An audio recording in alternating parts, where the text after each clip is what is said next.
gusto de presentar al doctor Manuel Cáceres. Él es ingeniero electricista, orientación electrónica, egresado de la Universidad Nacional del Nordeste. Es doctor en ciencias, área de energía renovables de la Universidad Nacional de Salta.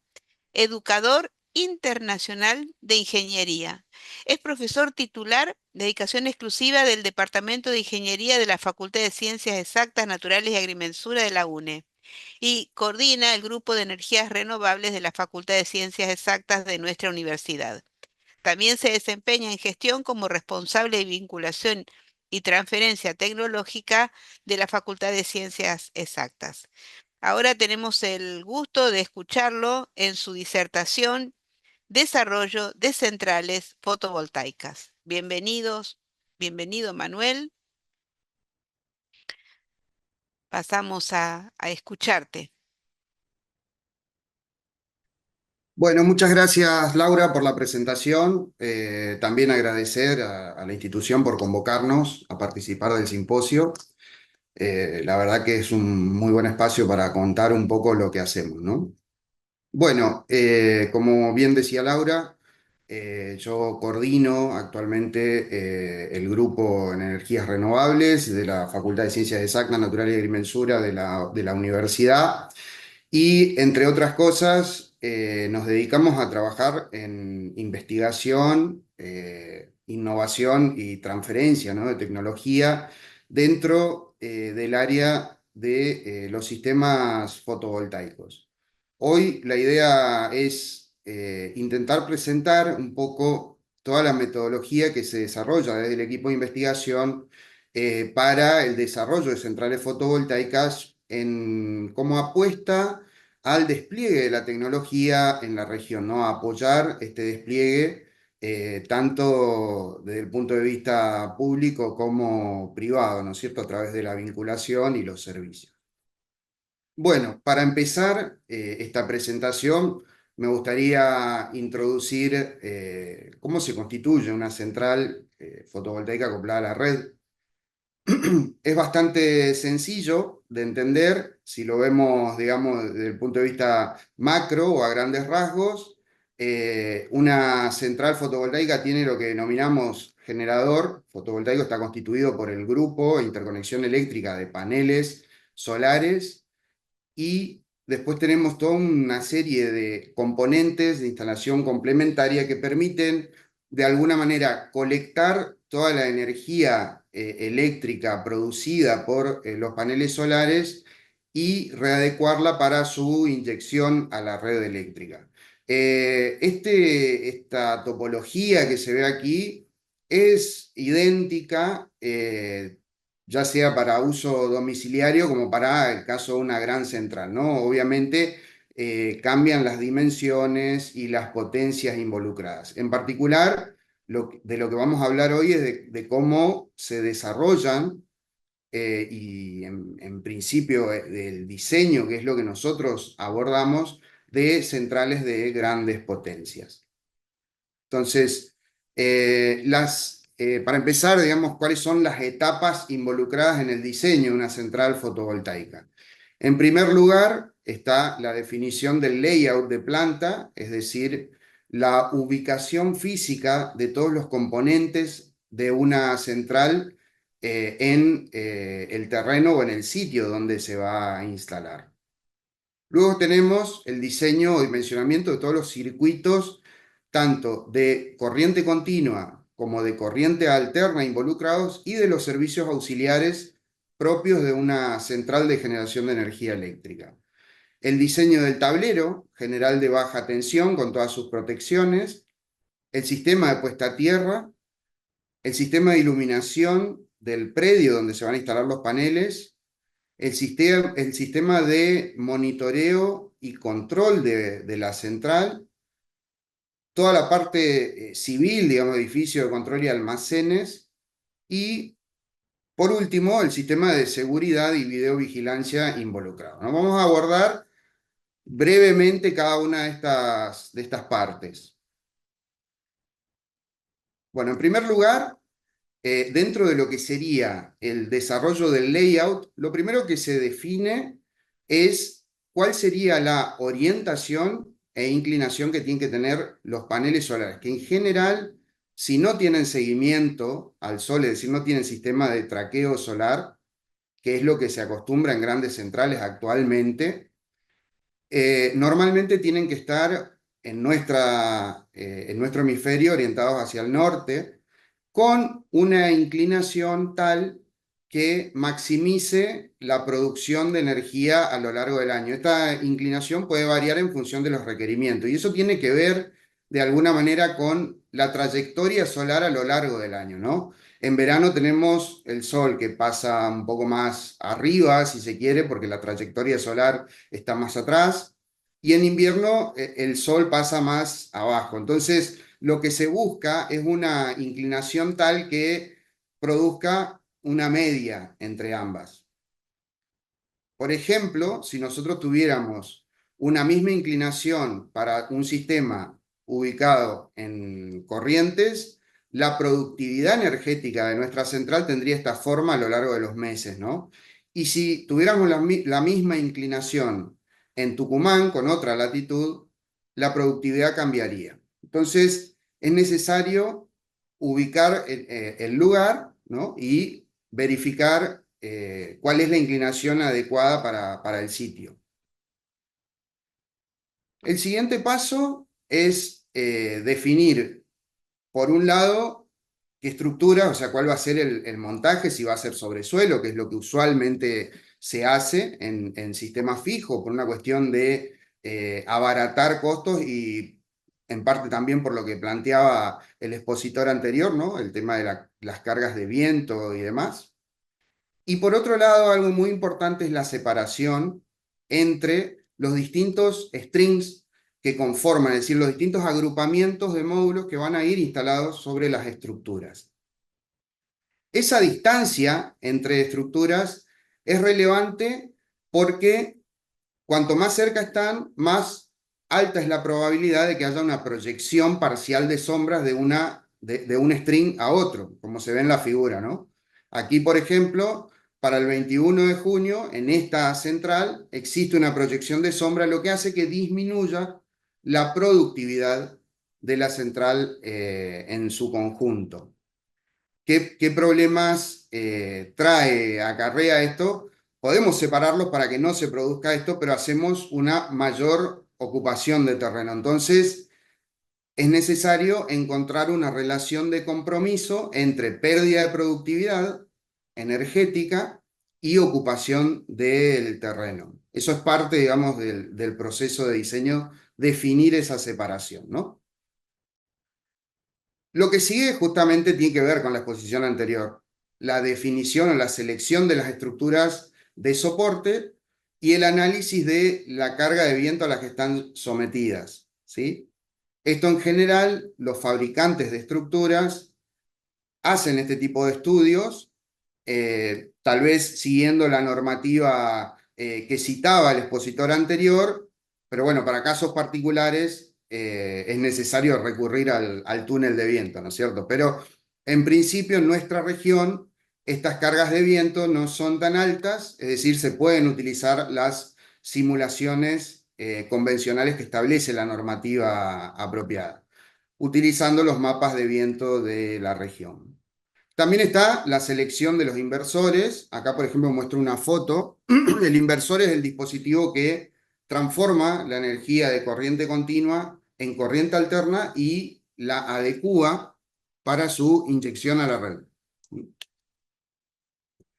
Este es un inversor marca Huawei de 100 kilovatios.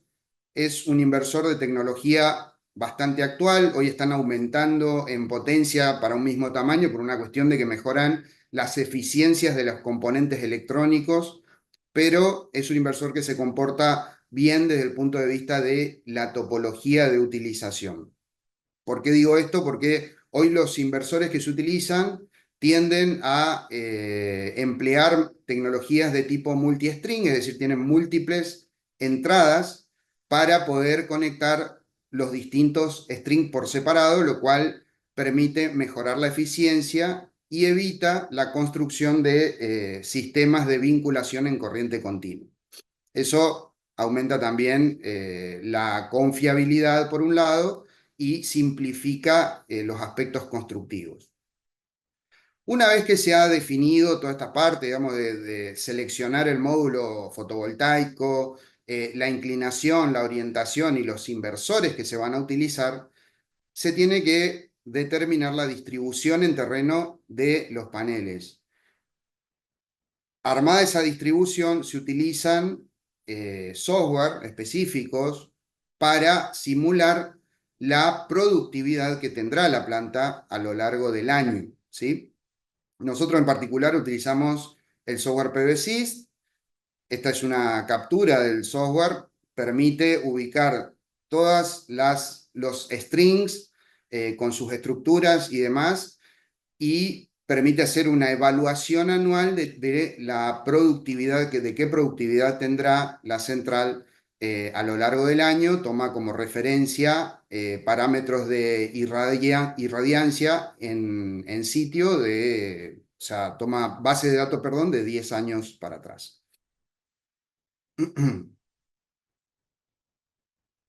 También se define o se diseña todo lo que es cerco perimetral, es decir, cómo se va a proteger a la central de la intrusión y también por seguridad, ¿no es cierto? Nos encargamos de hacer toda la planimetría correspondiente de cada caso.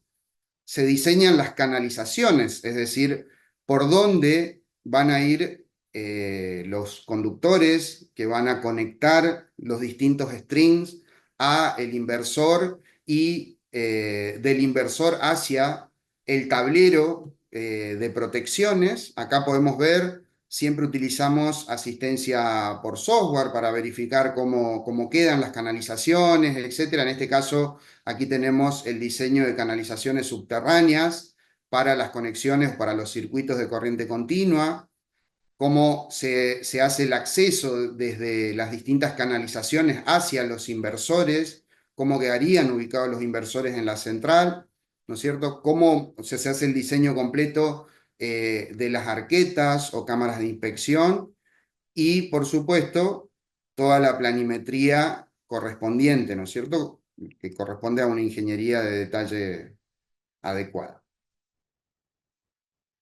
También se hace el diseño de las estructuras de soporte con sus fundaciones. Y después se pasa a lo que es el dimensionamiento de conductores. En este caso, aquí se ve el dimensionamiento de conductores de corriente continua. Normalmente esto es algo usual, se utiliza toda la normativa asociada a cada conductor, es decir, en el caso de corriente continua, tienen que cumplir con ciertas exigencias para la instalación en sistemas solares, y los cálculos se hacen por caída de tensión, perdón, el dimensionamiento se hace por caída de tensión y corriente admisible, ¿no es cierto? Es decir, se toman las diferentes distancias y se calculan, se determinan las secciones de los conductores. Lo mismo se utiliza para los conductores de corriente alterna. Se utilizan las mismas, el mismo método, es decir, por caída de tensión y corriente admisible, respetando toda la normativa de aplicación correspondiente, ¿no? Las normas IRAM de aplicación correspondiente. Aquí podemos ver cómo es el conexionado de los distintos strings a los inversores. Esta es la bornera de conexiones que tiene el inversor, en este caso el Huawei. Cada inversor tiene su formato específico. En este caso, como les decía, cada string se conecta a un borne especial, lleva dos terminales. En general se utilizan terminales normalizados, que pueden ser MS3 o MS4. Hoy, normalmente, la mayoría de los inversores utilizan como conectores de tipo MS4. Acá podemos ver también el diseño de estas conexiones y cómo queda conformado en la realidad. Y bueno, el resultado del diseño del layout es esto. Esto es una central que se terminó instalando en Virasoro y que, bueno, es una vista aérea que muestra cómo queda efectivamente la central, ¿no? Conformada, idéntica a lo que fue proyectado. Bueno, siguiendo luego el layout, vamos al tablero general de baja tensión, es decir, este tablero es el que estaría aquí. De ese tablero se conecta a la parte de transformación en media tensión, perdón, de baja tensión a media tensión y todas las protecciones y dispositivos de medición requeridas para la conexión a media tensión. Nosotros en general, salvo pedido del cliente, nos centramos en el diseño del tablero general de baja tensión. Entonces voy a abordar eso. Acá, para el diseño, hacemos el cálculo de cortocircuito, selección de los interruptores, selección del sistema de embarrado, selección del gabinete y cálculo térmico y los terminales de conexión. A grandes rasgos, para el cálculo de cortocircuito, consideramos únicamente el aporte del transformador de baja tensión a media tensión que se conectará a la salida del tablero. Y esto tiene que ver con que, de alguna forma, los inversores para conexión a red funcionan como fuente de corriente constante con un valor máximo, es decir, que el aporte al cortocircuito es prácticamente despreciable frente al aporte que tiene el sistema de conversión o el transformador de media tensión a baja tensión, ¿no es cierto?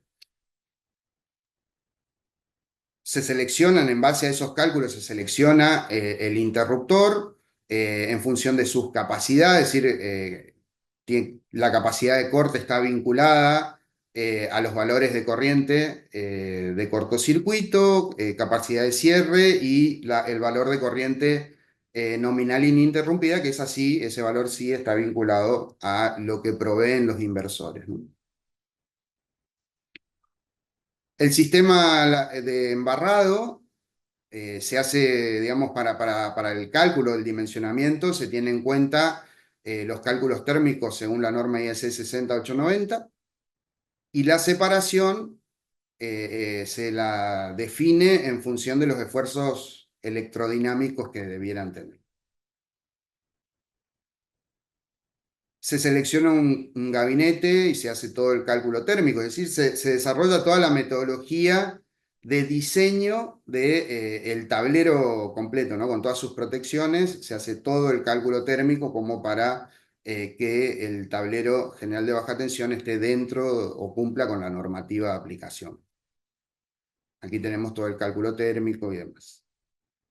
También se seleccionan los terminales de conexión en función de si se conectan conductores o barras, etc. Acá podemos ver cómo queda en detalle. Esto lo hacemos justamente para que la empresa que vaya a construir el tablero tenga un nivel de detalle apropiado para poder llevar adelante la obra. Con todas las dimensiones, tenemos una vista frontal y una vista lateral, ¿no es cierto? Y así queda construido. Este es un tablero general de baja tensión que se diseñó y luego se armó. No lo hicimos nosotros no hacemos la ejecución, sino solo el diseño. Esto es para 200 kilovatios y este es para una central de 400 kilovatios. El sistema de puesta a tierra se utiliza también asistencia por software para su desarrollo. Tenemos en cuenta los parámetros críticos, duración de falla y el choque, resistividad de la capa superficial, resistividad del terreno, jabalinas, sección del conductor y reporte de resultados. Entonces, lo primero que se hace es dimensionar la malla de puesta a tierra, diseñarla y las jabalinas que se van a poner, y luego se hace simulación para obtener las distribuciones de potencial para tensión de toque y para tensión de paso, ¿no es cierto?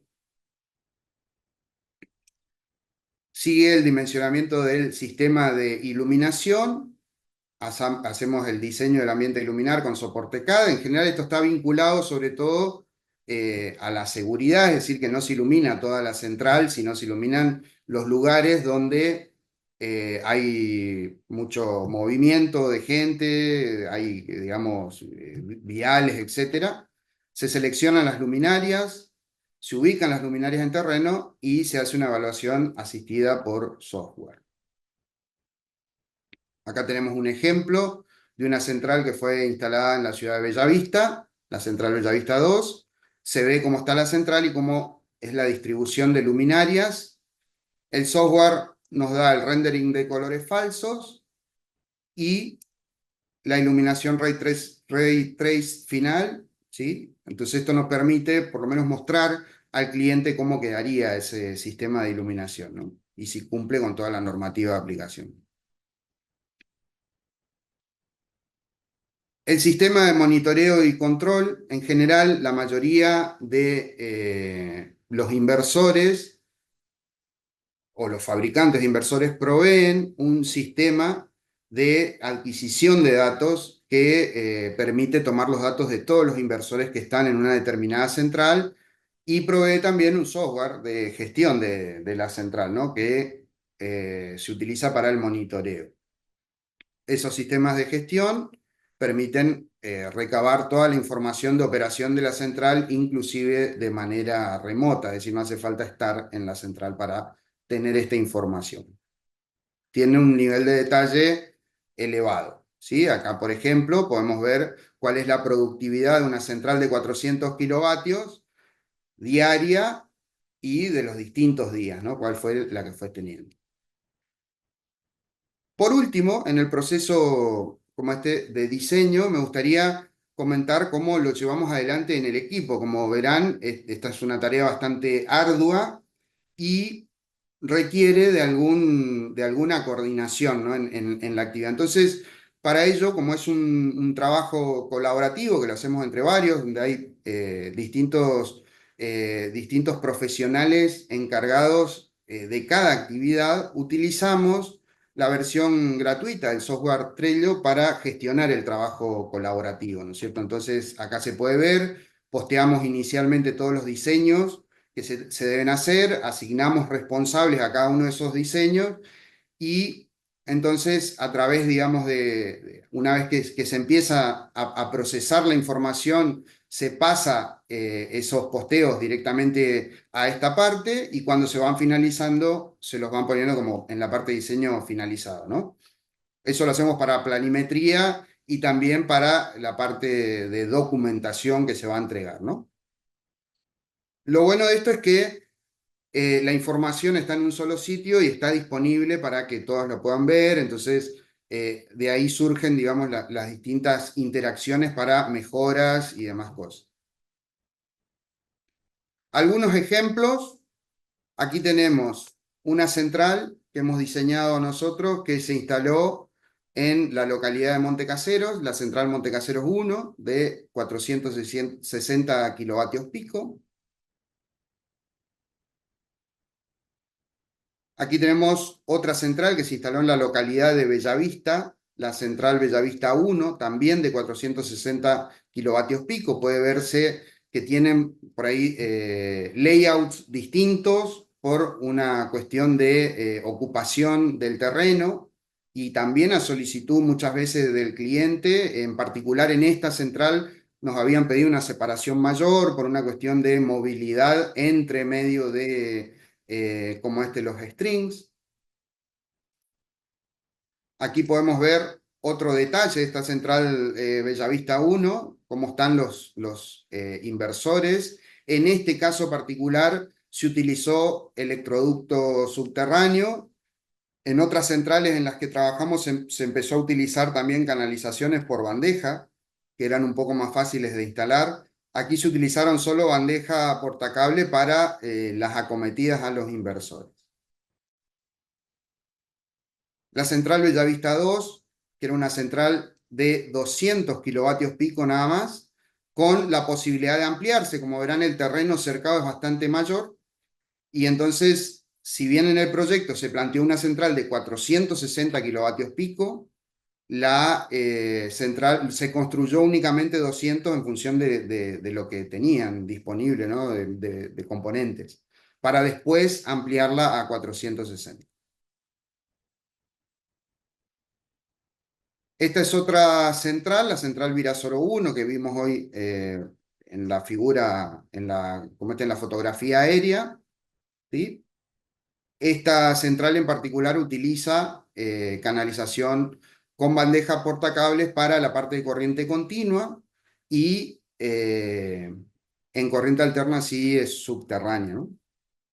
Bueno, la intención era mostrar de alguna manera una actividad de transferencia concreta que se desarrolla desde el equipo de investigación en apoyo al despliegue de esta tecnología, como dije al principio, y comentar que estas centrales fueron instaladas en cooperativas eléctricas en localidades del interior de la provincia. Seguimos trabajando, no son los únicos proyectos que hemos hecho.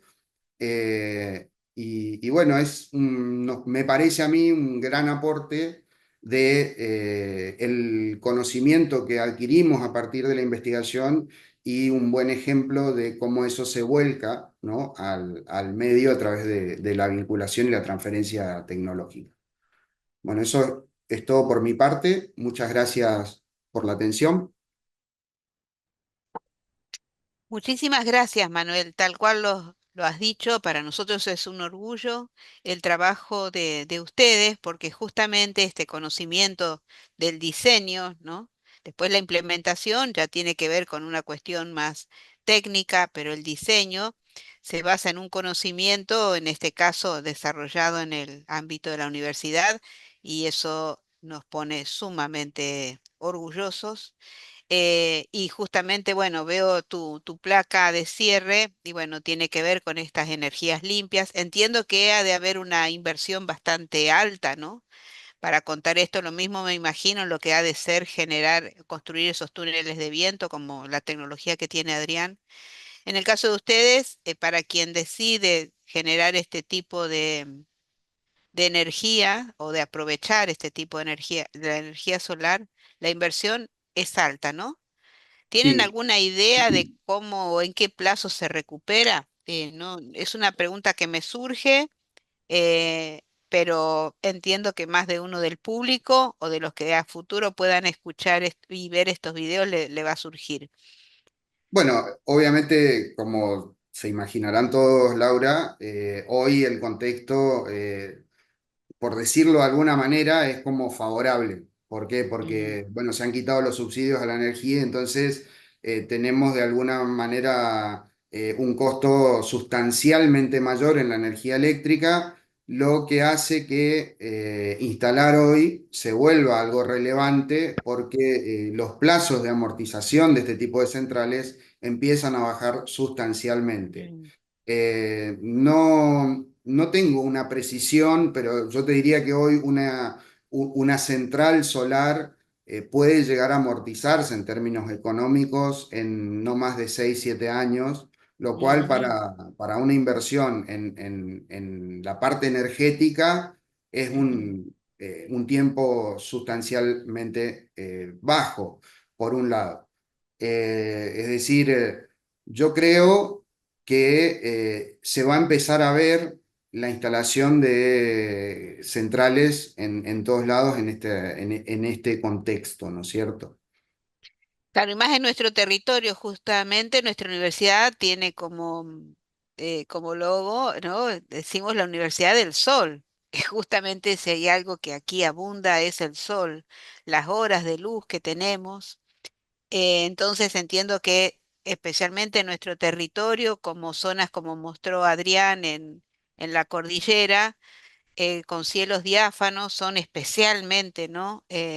Regiones adaptables a este tipo de energía que, bueno, nos dan una independencia de la conexión o de la interconexión que nos brinda, en nuestro caso, el país. Sí, tal cual es exactamente eso, Laura. Nosotros aquí en nuestra región o sea, nosotros lo venimos evaluando y es completamente rentable debido justamente al recurso, ¿no?